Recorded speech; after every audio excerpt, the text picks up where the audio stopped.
अस्सलाम वालेकुम dear students.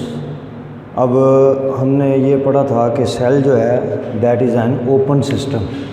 याद करें लास्ट टाइम हमने ये बात की थी कि सेल एक ऐसा सिस्टम है जिसके अंदर मटेरियल्स का आना और अंदर से बाहर जाना मुमकिन है। और फिर दूसरे नंबर पे एक और जो टर्म है हम इस्तेमाल करते हैं सेल के मेम्ब्रेन के लिए, चूँकि सेल के अंदर मटेरियल ने जाना भी है, सेल से बाहर आना भी है।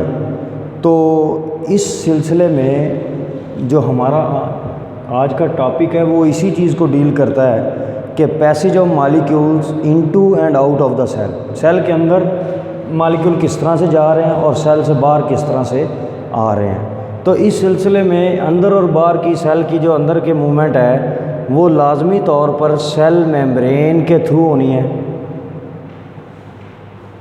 सेल मेम्ब्रेन या प्लाज्मा मेम्ब्रेन के थ्रू, यानी इसमें से गुजर के जाना है। सेल मेम्ब्रेन जो है अगर इसमें से मटेरियल जाते भी हैं आते भी हैं तो इसकी स्ट्रक्चर को अपने जहन में लाएं तो हमने ये कहा था कि कुछ मटेरियल्स को तो ये गुजरने देती है और कुछ मटेरियल को गुजरने नहीं देती। तो ऐसी मेम्ब्रेन को कहते हैं सेमी परमिएबल मेम्ब्रेन।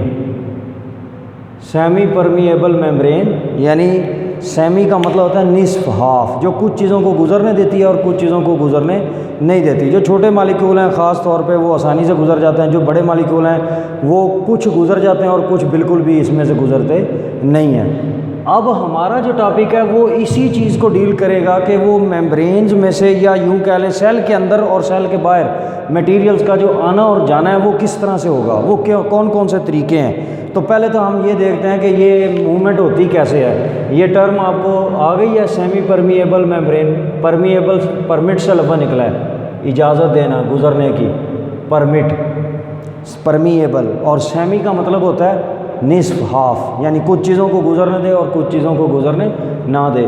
ये जो सेल मेम्ब्रेन है इसको ही सेमी परमिएबल मेम्ब्रेन कहते हैं। अब ये जो इसके जो प्रिंसिपल मेथड हैं इस काम के, मटेरियल्स के सेल के अंदर जाने के और बाहर आने के, उसमें पहला जो मेथड है वो है डिफ्यूजन। पहला मेथड क्या है जी? डिफ्यूजन। दूसरा मेथड जो है वो है फैसिलिटेटेड डिफ्यूजन। ये हम तरतीब आपकी क्लास की जो बुक है, नोटबुक जो है, टेक्स्ट बुक, उसकी तरतीब से हम इन टॉपिक्स की बात कर रहे हैं। वैसे तरतीब का कोई इसमें इशू नहीं है। फिर उसके बाद जो इसमें एक और मेथड आएगा जो हम पढ़ेंगे, ये सब पढ़ेंगे हम वन बाय वन, वो है मेथड ऑस्मोसिस का। एक और जो इसका तरीक़ाकार है जिसके ज़रिए मटेरियल सेल के आर पार जाते हैं वो है फिल्ट्रेशन। और फिर एक और जो तरीक़ाकार है वो एक्टिव ट्रांसपोर्ट का है।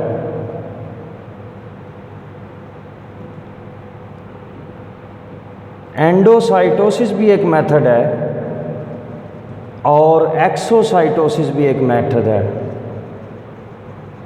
ये वो मेथड हैं जिनके ज़रिए सेल में मेम्ब्रेन के आर पार, या वैसे कह लें आप मटेरियल्स आर पार आ जा रहे होते हैं। अब इसमें हम यहाँ से शुरू करते हैं कि डिफ्यूजन क्या होती है। सिंपल सी बात ये है कि आप एक कमरे में इस जगह पे आप कोई परफ्यूम स्प्रे करें, थोड़ी देर के बाद वो पूरे का रूम में फैल जाती है उसकी खुशबू। अच्छा, इसी तरह पानी में आप एक बीकर लें और उसके अंदर आप एक फेंकें, एक बीकर ले लें और उसमें आप पानी के ड्रॉप्स पानी लेके उसमें एक KMnO4 का क्रिस्टल छोड़ें उसके अंदर, वो यूं गिरेगा और थोड़ी थोड़ी देर बाद वो सारा डिज़ोल्व होके तो सारे पानी में फैल जाएगा। ऐसा क्यों है और ये क्या है? अब इसकी वजह मैं आपको हम डिस्कस करेंगे। होता ये है कि जब भी कोई चीज़ होती है ना, वो ब्राउनिंग मूवमेंट आपने पढ़ी होगी शायद, अगर नहीं पढ़ी तो ये बात समझ लें कि हर चीज़ के मॉलिक्यूल हर वक्त हरकत में होते हैं, हर वक्त हरकत कर रहे होते हैं, चाहे वो लिक्विड हैं, चाहे वो गैस हैं, चाहे वो सॉलिड है। बस फ़र्क सिर्फ ये है कि उनकी मूवमेंट जो है वो किसी की रिस्ट्रिक्टेड है और किसी की अनलिमिटेड सी है। मतलब गैस को देखें तो वो अनलिमिटेड मूव कर सकता है, जिधर मर्जी चला जाए। सॉलिड के भी मॉलिक्यूल मूव कर रहे होता है लेकिन वो ज़रा थोड़े से महदूद होते हैं। इस तरह यहाँ भी आपको ये मूवमेंट नज़र आ रही है। अब होता ये है कि जब आपने परफ्यूम स्प्रे किया तो जहाँ पे वो स्प्रे हुआ वहाँ उसके मालिक्यूल ज़्यादा थे, तो वो मूव करते करते करते उन एरियाज़ में पहुँच गए जहाँ पे उनके मालिक्यूल्स की तादाद कम है, और फिर वहाँ से वो मालिक्यूल दूसरे एरियाज़ में भी जाते हैं, जहाँ ज़्यादा हो वहाँ से कम की तरफ भी जाते हैं, कम से ज़्यादा की तरफ भी आते हैं, और थोड़ी देर के बाद ये इक्विलिब्रियम इस्टेब्लिश हो जाता है, मेंटेन हो जाता है, और सारे मालिक्यूल एक जैसे सब में बिखर जाते हैं। इस प्रोसेस को डिफ्यूजन कहते हैं। इसमें होता क्या है, हाई कंसंट्रेशन से मॉलिक्यूल्स की लो कंसंट्रेशन की तरफ मूवमेंट होती है। जहाँ पे जिस चीज़ के मॉलिक्यूल ज़्यादा होंगे वो उस तरफ चले जाएंगे जहाँ पे वो कम होंगे। इसकी बहुत सारी मिसालें हैं, अगर हम तफसील में ना भी जाएं तो मतलब जग में से पानी आप डालें, जग को पानी से भर लें और गिलास में डालें तो पानी जग में से गिलास में आ जाएगा। लेकिन वही जग अगर आप नहर में डुबो दें पानी से भरा हुआ, लेकिन अंदर से पानी जग में से बाहर नहीं आएगा, उसकी बुनियादी वजह यह है कि नहर में पहले ही मॉलिक्यूल ज़्यादा हैं तो पानी वापस जाने की टेंडेंसी रखेगा। तो यानी जिस चीज़ के मॉलिक्यूल जहाँ ज़्यादा होंगे, अगर एक जगह धुआं किसी जगह स्मोक कर दें, उसके मॉलिक्यूल आहिस्ता आहिस्ता सारे एरिया में फैल जाएंगे। उसकी वजह यह है कि वो जहाँ पे ज़्यादा है वहाँ से वो कम की तरफ मूव कर जाते हैं। इस प्रोसेस को, इस मूवमेंट को डिफ्यूजन क्या है? It is the movement of molecule, movement of molecule from the area of there higher concentration. Molecules की हायर कंसंट्रेशन के एरिया से लोअर कंसंट्रेशन की तरफ जो मूवमेंट है उसको हम कहते हैं डिफ्यूजन है। यहाँ तक बात समझ आ गई? आपकी एनिमल बॉडी हो, प्लांट बॉडी हो, उसमें आप माना गैस कार्बन डाइऑक्साइड और ऑक्सीजन का आप एक्सचेंज देख लें। आपके लंग्स में ऑक्सीजन गई, चूँकि वो ऑक्सीजन लंग्स में ज़्यादा होती है, वो अपनी हायर कंसंट्रेशन की वजह से कैपिलरीज़ में या लंग्स की जो वॉल्स हैं उनमें अंदर डिज़ोल्व हो जाती है ब्लड में, क्योंकि उसकी कंसंट्रेशन लंग्स में ज़्यादा होती है। जबकि ब्लड में जो कार्बन डाइऑक्साइड ज़्यादा है तो वो बाहर आ जाती है। अच्छा, इसी तरह ग्लूकोज़ की एब्जॉर्प्शन को आप देख लें, ग्लूकोज़ भी ब्लड में, स्मॉल इंटेस्टाइन में से ब्लड में जाता है, इसलिए है कि क्योंकि वो स्मॉल इंटेस्टाइन में कंसंट्रेशन में ज़्यादा होता है। और ये प्रोसेस चलता रहता है। जहाँ भी जो मॉलिक्यूल ज़्यादा होंगे कंसंट्रेशन में, उनकी हाई कंसंट्रेशन होगी, वो वहाँ से चीज़ें उस तरफ चली जाएंगी जहाँ लो कंसंट्रेशन होगी। और ये मैंने अभी आपको बात बताई है कि ये असूल जो है ये तीनों के लिए है। सॉलिड के लिए भी यही है, लिक्विड के लिए भी है, और गैस में भी ये मामला होता है। बस सिर्फ थोड़ा सा फ़र्क ये है कि रिस्ट्रिक्शन का, गैस ज़्यादा फासले तक डिफ्यूज़ कर सकती हैं एज़ कम्पेयर टू लिक्विड, और लिक्विड ज़्यादा डिफ्यूज़ कर सकता है एज़ कम्पेयर टू सॉलिड्स। तो बस ये फ़र्क है, बाकी ये है कि डिफ्यूजन होती है और ये एक प्रिंसिपल मेथड है जो एनिमल्स में, प्लांट्स में और हर तरह की चीज़ में मूवमेंट का बायस बनते हैं। मॉलिक्यूल एक जगह से दूसरी जगह मूव करते हैं इसी मेथड के ज़रिए। इसकी एग्जांपल्स आपके पास दी हैं। यानी ये कब होगा काम? जब आपके पास टेम्परेचर एब्सोल्यूट ज़ीरो ना हो, -273 टेम्परेचर है। वो कहता है जब टेम्परेचर आप ज़्यादा करते हैं ना तो मॉलिक्यूल्स की जो काइनेटिक एनर्जी है वो बढ़ती है और उनकी मूवमेंट बढ़ती है। टेम्परेचर कम करते जाएंगे तो एक टेम्परेचर ऐसा आएगा जहाँ पे हर चीज़ की मूवमेंट स्लो होती प्रैक्टिकली ज़ीरो हो जाती है। अगरचे ये मुमकिन तो नहीं है, लेकिन अभी तक ये पॉसिबल नहीं हुआ, लेकिन फिर भी हम एक समझते हैं कि इससे ऊपर जितना भी टेम्परेचर होगा -273 से, उस पे को हर चीज़ क्या करेगी, वो जहाँ पे ज़्यादा होगी उससे उस तरफ को जाएगी जहाँ पे वो कम होगी। ये नेचुरल फिनोमिना है। ये बात समझ गए हैं? इसको कहते हैं डिफ्यूजन। इसमें चाहे वो डिफ्यूजन मॉलिक्यूल्स की सेल के अंदर हो, ऑर्गन्स में हो, टिश्यूज़ में हो, जहाँ भी ज़्यादा से कम की तरफ मॉलिक्यूल मूव करेंगे खुद ब खुद। अब इस सारे प्रोसेस में कहीं कोई एनर्जी तो खर्च नहीं हो रही। इस सारे प्रोसेस में अभी तक हमने देखा है कि कोई एनर्जी तो खर्च नहीं हुई, तो फिर हम इस तरह की जितनी भी डिफ्यूजन होंगी या मूवमेंट्स होंगी, हम उसको कहेंगे ये पैसिव ट्रांसपोर्ट है। यानी इसमें तवानाई खर्च नहीं हुई, इसको कहेंगे पैसिव ट्रांसपोर्ट। दूसरे नंबर पे जो हमारा टॉपिक है वो है फैसिलिटेटेड डिफ्यूजन। ये लफ्ज़ है फैसिलिटेट करने से। फैसिलिटेट का मतलब होता है सहूलतकारी करना, किसी को सहूलत देना कि वो मूव कर जाए या उसको ट्रांसपोर्ट करने में मदद देना। मसलन आपने याद है आपको कि सेल मेम्ब्रेन की स्ट्रक्चर में ये बात पढ़ी थी कि सेल मेम्ब्रेन जो है वो एक लिपिड बाईलेयर पर मुश्तमिल होती है, 2 लेयर्स हैं, और उन लिपिड बाईलेयर में प्रोटीन के मालिक्यूल जो हैं वो कहीं धंसे हुए हैं पूरे, कहीं आधे, मुख्तलिफ जगहों पे। तो इन प्रोटीन्स को अगर कोई बड़ा मालिक्यूल है, मसलन यहाँ पे आके एक मालिक्यूल बैठ गया, वो ख़ुद तो अंदर जा नहीं सकता या उस रफ्तार से अंदर नहीं जा सकता, सेल के अंदर उसने जाना है। ये एरिया सेल का इनसाइड है, ये सेल का बाहर है। ये आपके पास एक मेम्ब्रेन है, फ़र्ज़ करें ये सेल मेम्ब्रेन का ही टुकड़ा है ये सारा। अब इस मेम्ब्रेन के पार इसको लेके जाना है इधर, ये जाना जा सक नहीं रहा, तो फिर इसको क्या करते हैं, इसको इस प्रोटीन के मालिक्यूल पे या इस प्रोटीन के मालिक्यूल पे इसको बिठाते हैं और वो प्रोटीन के मालिक्यूल इसको कैरी करके मेम्ब्रेन के पार यानी अंदर की साइड पे यहाँ पे वो इसको छोड़ जाते हैं। अब इस काम में आप ज़रा ये मुझे बताएं कि किस चीज़ ने फैसिलिटेट किया है इस इनवर्ड ट्रांसपोर्ट को, अंदर की तरफ जो ट्रांसपोर्ट हुई है। और अगर अंदर कोई मालिक्यूल ऐसा पड़ा होता वो बाहर जाना चाहता है तो ये प्रोटीन उसको बाहर छोड़ आए। तो इसमें कैरियर कौन है? प्रोटीन्स।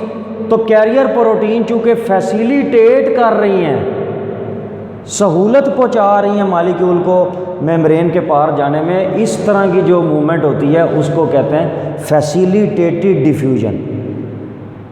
बात समझ गए? पिक किया है आपने ये बात? तो फैसिलिटेटेड डिफ्यूजन का मतलब क्या है कि ऐसी डिफ्यूजन है तो वो डिफ्यूजन, मालिक्यूल अपनी हायर कंसंट्रेशन से लोअर जा रहे हैं। फ़र्क सिर्फ ये है कि वो खुद जा नहीं सके तो किसी ने उनको फैसिलिटेट किया, उनको सहूलत मुहैया किया कि ठीक है आप इस तरह से इन प्रोटीन्स के ऊपर बैठ जाएं, ये आपको मेम्ब्रेन के पार सेल के अंदर छोड़ आते हैं। अब इस काम में कोई तवानाई खर्च हमने नहीं की, तो facilitated diffusion is also passive transport. ये जितनी भी तवानाइयाँ, ये जितनी भी ट्रांसपोर्ट हैं जिनमें तवानाई खर्च नहीं हो रही, एटीपी खर्च नहीं हो रहा, हम उसको कहते हैं पैसिव ट्रांसपोर्ट। हाँ, अगर ये तवानाई खर्च होती तो वो एक अलहदा ट्रांसपोर्ट है, हम अभी उसका जो है वो बरकरार रखेंगे, थोड़ा सा उसके तजस्सुस जो है अभी वो नहीं बात मैंने करनी, हम नेक्स्ट टॉपिक में उसके ऊपर बात करेंगे। यहाँ तक बात समझ आ गई जी? डिफ्यूजन, मालिक्यूल अपनी हायर कंसंट्रेशन से लोअर कंसंट्रेशन खुद ब खुद जा रहे हैं, फ्रीली जा रहे हैं, ठीक। फैसिलिटेटेड डिफ्यूजन जाना तो चाहते हैं, जा नहीं सक रहे तो कोई फैसिलिटेट कर दे, उनको पहुंचा दे, कैरियर के तौर पे उनको उठाए और किसी जगह पे उनको छोड़ाए। उन मालिक्यूल्स का अपना कोई उसमें हमारा ख़र्चा नहीं हो रहा।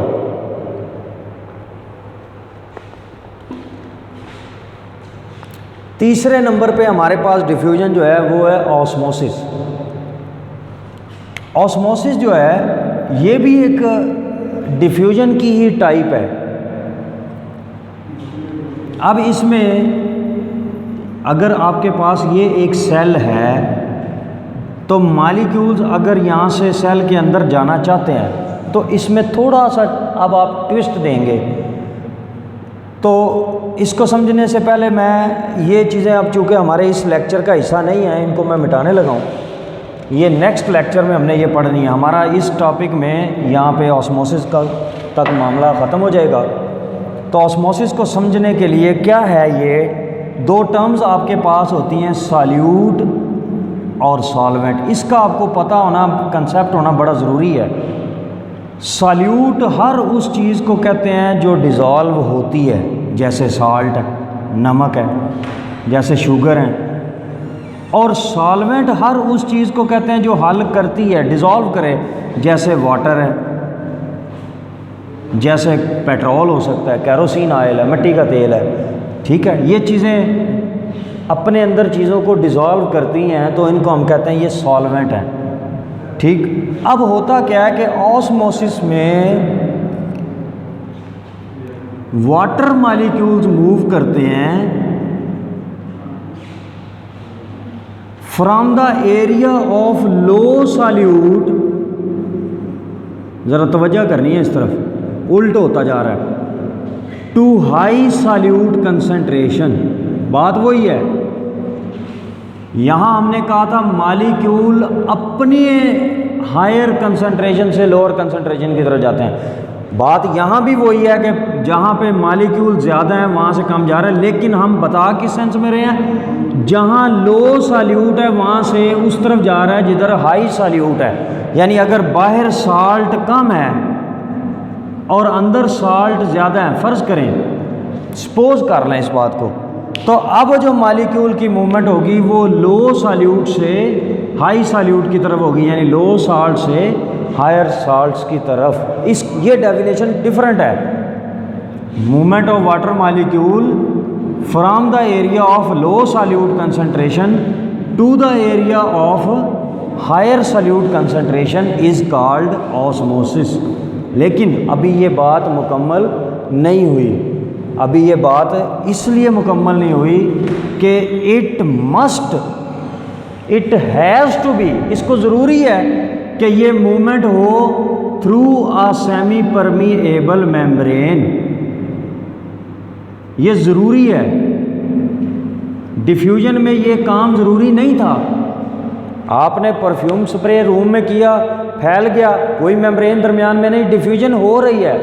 डिफ्यूजन सेल में भी हो रही थी, डिफ्यूजन एक सेल से दूसरे सेल में भी हो रही थी, बॉडी में भी हो रही थी। लेकिन यहाँ हम ऑस्मोसिस में ये कंपलसरी करते हैं, इसको श्योर करते हैं कि भाई ये जो मूवमेंट है लो सॉल्यूट से हाई सॉल्यूट की तरफ हो वाटर मॉलिक्यूल्स की across a semipermeable membrane, यानी ये तीन चीज़ें होना ज़रूरी हैं। अभी जो मैंने बात की है क्या क्या, एक तो movement of water molecules low solute पहली कंडीशन से हाई सॉल्यूट दूसरी कंडीशन, और तीसरी कंडीशन क्या है कि it must be through a semipermeable membrane. अब हम इसको समझ गए कि ये ऑस्मोसिस ही है।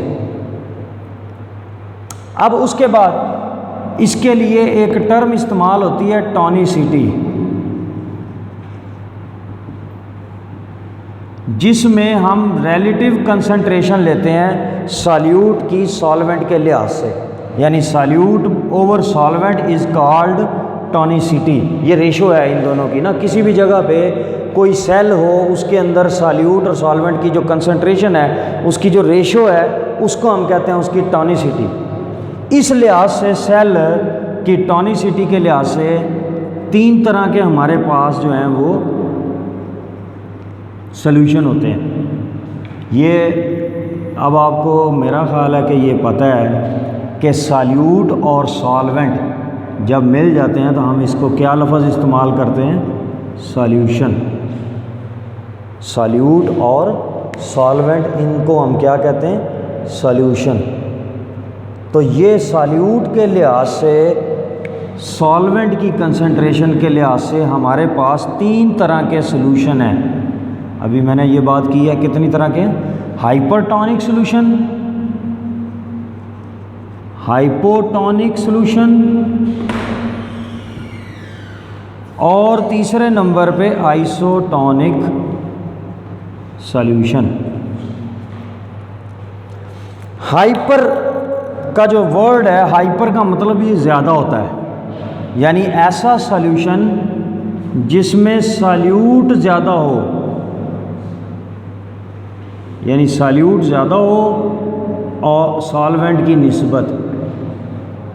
जबकि हाइपो का मतलब होता है कम, नीचे, लोअर। तो इसमें सॉल्यूट कम होगा एज़ कंपेयर टू सॉल्वेंट। मसलन इधर देखें मिसाल, अगर साल्ट आपने पानी में डाला है, अगर आपने नमक पानी में डाला है,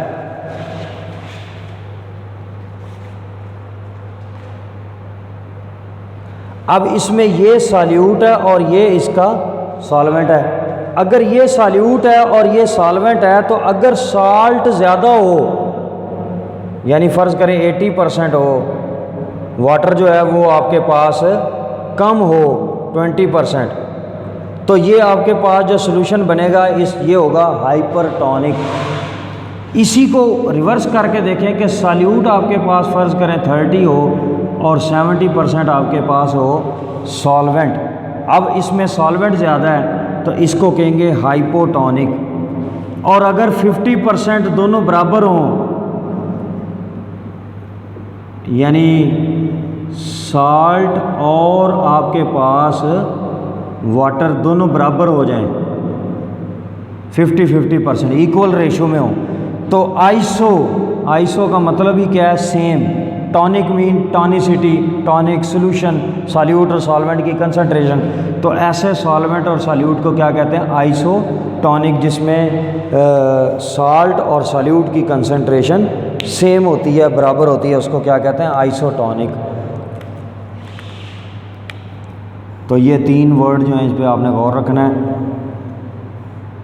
हाइपरटोनिक, हाइपोटोनिक और आइसोटोनिक। टॉनिसिटी या टॉनिक का आपको लफ्ज़ क्लियर होना चाहिए, कंसेप्ट पेपर में सवाल भी आ जाता ही है। अब इस लिहाज से, इस तरह के सोल्यूशन के लिहाज से इनको रखें आप एनिमल सेल को और प्लांट सेल को इन्हीं तीनों कंडीशंस में, इन्हीं तीनों कंडीशन में। मसलन अगर एनिमल सेल को आप हाइपरटोनिक सोल्यूशन में रख दें तो एनिमल सेल के अंदर का जो मटेरियल है, इसका मतलब है कि बाहर सॉल्यूट ज़्यादा होगा, अंदर सॉल्यूट कम होगा, तो मूवमेंट जो है अंदर से बाहर की तरफ हो जाएगी पानी की। अगर सॉल्यूट बाहर ज़्यादा होगा और अंदर कम है तो आपको पता है कि सॉल्यूट जो सॉल्वेंट है उसकी मूवमेंट बाहर होएगी। ऐसे जब पानी अंदर से बाहर चला जाएगा, सेल पिचक जाएगा, हम कहते हैं ये फ्लैसिड हो गया, मुरझा गया, बुझ गया, पिचक गया, श्रिंक हो गया, प्लाज्मोलाइज हो गया। अगर सेल ऐसी कंडीशन में हो जहाँ पे पानी बाहर ज़्यादा हो, यानी हाइपोटोनिक हो, तो बाहर से पानी के मालिक्यूल सेल के अंदर जाएंगे, सेल फट जाएगा, रप्चर कर जाएगा, वो प्रेशर पानी बाहर अंदर इतना दाखिल होगा कि अल्टीमेटली सेल फट जाएगा। और आइसोटोनिक सोल्यूशन में अगर एक एनिमल सेल रखें, उसको कुछ भी फ़र्क नहीं पड़ेगा, वो तीनों हालतों में सेम रहेगा। ये 3 बीकर में रख लिया हमने, यानी आप यूँ समझ लें कि हमने ये बीकर में रखे थे सेल, जिसके अंदर ये सोल्यूशन डाला था, यूँ। और ये 3 तरह के सोल्यूशन हैं, हाइपरटोनिक, हाइपरटोनिक और आइसोटोनिक। अब ये सेम कंडीशन अप्लाई करें, ये तीनों जो थे ये क्या थे? Animal cell. 3 सॉल्यूशंस में रख के देखें, ये सेम तीनों सॉल्यूशन जो हैं आप प्लांट्स में रखें, प्लांट सेल रखें इन तीनों कंडीशंस में। अब अगर आप प्लांट सेल रखें, मसलन ये आपके पास एक प्लांट सेल है, उसका ज़रा थोड़ा सा मामला डिफरेंट होगा। क्यों? कि प्लांट सेल के बाहर होती है एक रिजिड सेल वॉल, वो फटने तो उसको देती नहीं सेल को। अब अगर आप उसको एक हाइपोटोनिक सोल्यूशन में रख दें प्लांट सेल को, तो प्लांट के ऊपर जब पानी उसके अंदर जाएगा, सेल के अंदर, यानी अगर ये आपके पास बीकर है, ये इतना टर्जिड हो जाएगा, फूल जाएगा पानी के अंदर जाने से कि ये स्टिफ हो जाएगा। हम कहते हैं ये कंडीशन है इसकी टर्जिडिटी, तनाव की कैफियत है। क्योंकि पानी बाहर ज़्यादा था, हाइपोटोनिक सोल्यूशन था, बाहर से पानी सेल के अंदर आया, सेल जो है वो टर्जिड हो गया, फूल गया। अब फट तो सकता नहीं था, जैसे यहाँ एनिमल सेल रप्चर कर गया था, फट गया था, तो क्योंकि बाहर इसके सेल वॉल बड़ी मजबूत है, तो उसको वो फिर क्या कर सकता है, वो टर्जिड हो जाता है। यही वो कंडीशन है जो प्लांट्स में पानी जाता है, टर्जिड होता है, तो पौधे जो जिनमें लकड़ी नहीं भी होती वो भी सीधे खड़े रहते हैं, पौधे मुरझाते नहीं हैं। दूसरी कंडीशन, अगर हाइपोटोनिक सोल्यूशन में आप एक पौधे को रख दें, पौधे के सेल को रख दें, ये कंडीशन आप कंसीडर करें, तो आप उस सेल के अंदर से पानी बाहर निकल जाएगा, सेल पिचक जाएगा।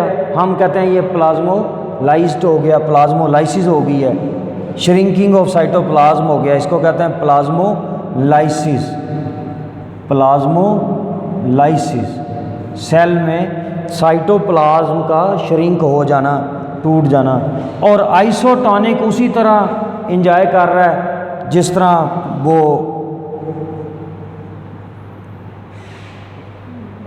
एनिमल सेल कर रहा था एज हैप्पी, तो वो कुछ भी उसको फ़र्क नहीं पड़ेगा।